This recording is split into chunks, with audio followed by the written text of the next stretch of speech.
السلام عليكم ورحمة الله وبركاته على أحلى وأجمل متابعين في الدنيا. ازيكم حبايبي؟ عاملين ايه؟ يا رب كلكم تكونوا بخير وبصحة وبسعادة.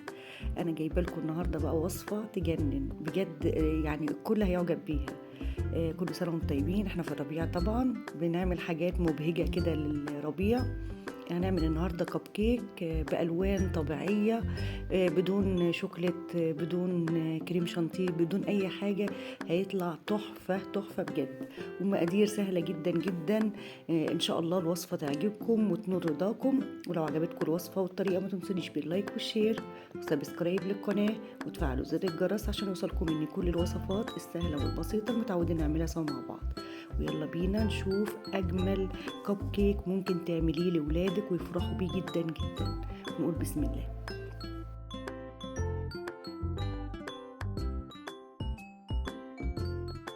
زي ما قلت لكم المقادير سهله وبسيطه. معانا كوبايتين ونص من الدقيق، طبعا الكوبايات المعياريه، عليهم ذره من الملح، باكت من الكيك شيف وده ممتاز جدا في الكيكات.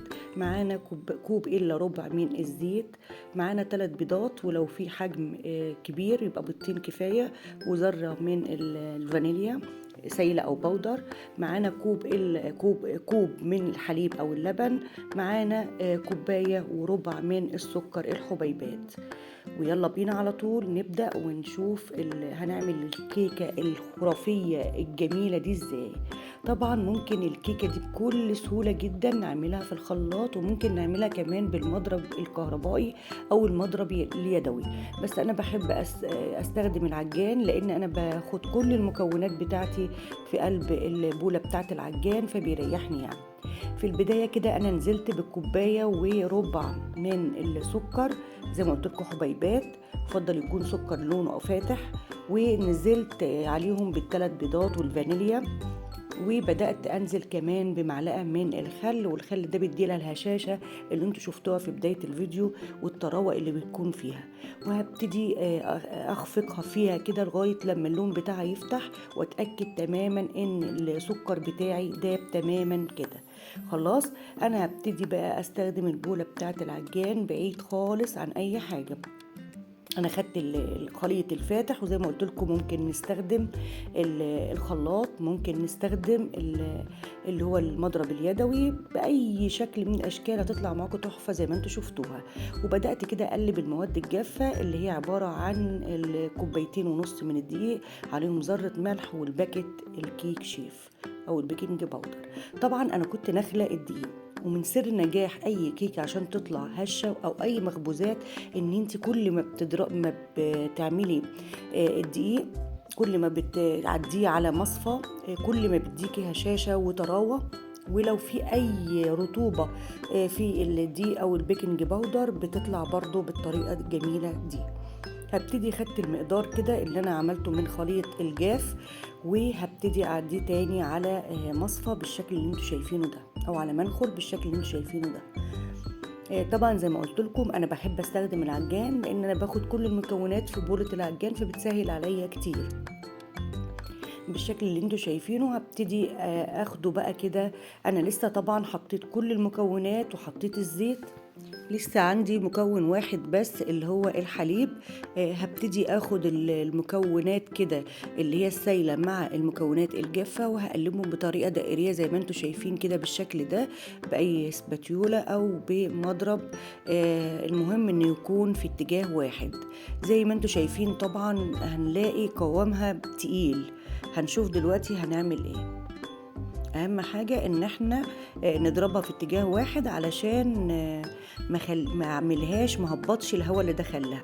بدأت اجيب الحليب، ويكون الحليب مغلي او سخن، وهبتدي انزل بكوبايه الحليب، وزي ما قلت لكم احنا مستخدمين الكوبايه المعياريه، لغايه لما يفك معايا الخليط اللي هو بتاعه، بس يكون على اتجاه واحد بنفس الشكل.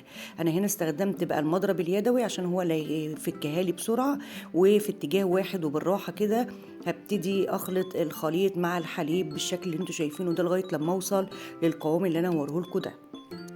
طبعا انا في الوقت ده محضره اللي هي الاكواب اللي هي بتاعت اكواب الشاي او القهوه. انا استخدمت هنا اكواب القهوه، ومحضره طبعا الفرن بتاعي على درجة حرارة 180. وببتدي ان انا افك الخليط، بدأ يفك معايا بكل سهولة، ووصلت للقوام اللي انا عايزاه بالشكل اللي انتوا شايفينه ده. طبعا فايدة الحليب المغلي ان هو بيدي طراوة للكيكة نفسها، وبيدي كمان هشاشة لها كده، وبتكون كيكة هشة زي ما انتوا شفتوا في بداية الفيديو. هو ده القوام اللي انا عايزاه. خلاص انا جهزته كده، واتأكدت ان مفيش عندي اي حاجة خالص من الدقيق زهرة. جبت بولات 4 بولات، وبدأت أصب فيهم الخليط بالشكل اللي انتوا شايفينه ده، ويكون على قدر الإمكان يكون متساوي. وهبتدي أنزل على كل خليط من الخليط ده. أنا هسيب واحدة بيضة، وهبتدي أنزل الأول. نزلت باللون الأخضر، وبعدين اللون الأورنج، وبعدين اللون الأصفر. كل بولة من البولات ديت خدت معايا حوالي نقطتين كبار من اللون الغذائي المصرح بيه طبعا بالشكل اللي انتوا شايفينه، وفي نفس وفي اتجاه واحد، واحاول ان هو يكون في اتجاه واحد. اخلط اللون مع العجينة بتاعتي، وسبت طبعا بولة فاتحة ان هي تديني اللون الأبيض.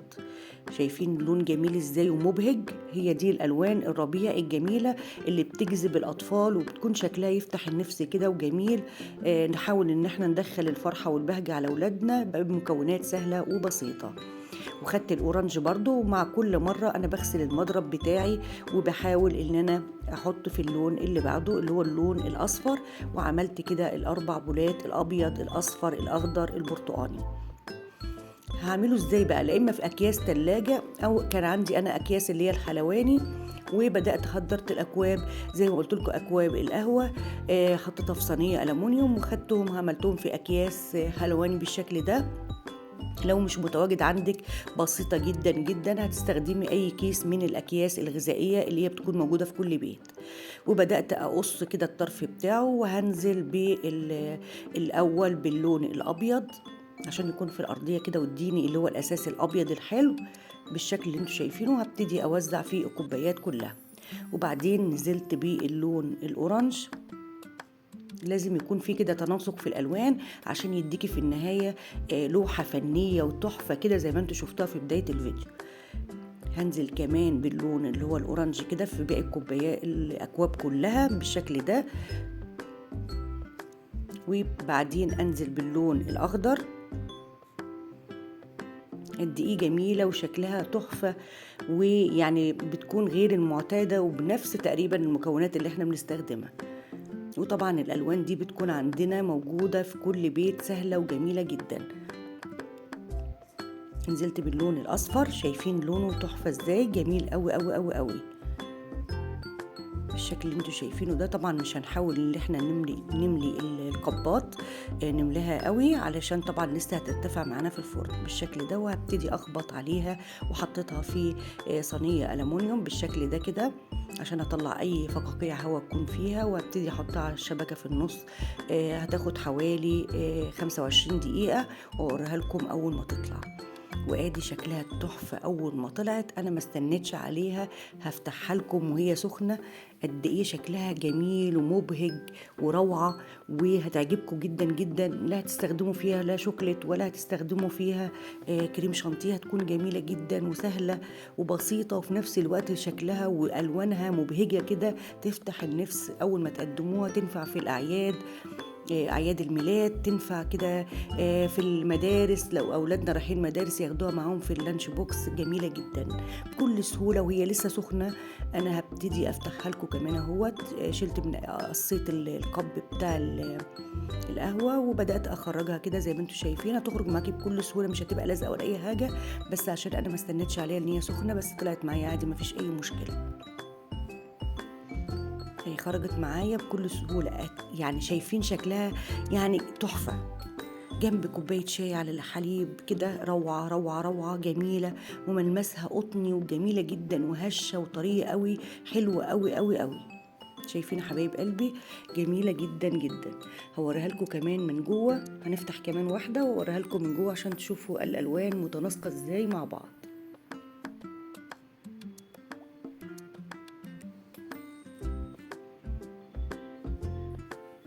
ألوانها جميلة جدا، والتسوية بتاعتها يعني روعة مظبوطة جدا. وادي شكلها كمان من جوه مبهج وحلو قوي قوي قوي قوي. وكمان لما تيجي تقطعيها هتلاقيها قد ايه هشة وطرية. ايه رأيكم حبايب قلبي؟ يا ريت الفكرة بتاعتي تكون عجبتكم وتقوموا تنفذوها على طول وتعملوها لأولادكم. جميلة، كل سنة وانتم طيبين.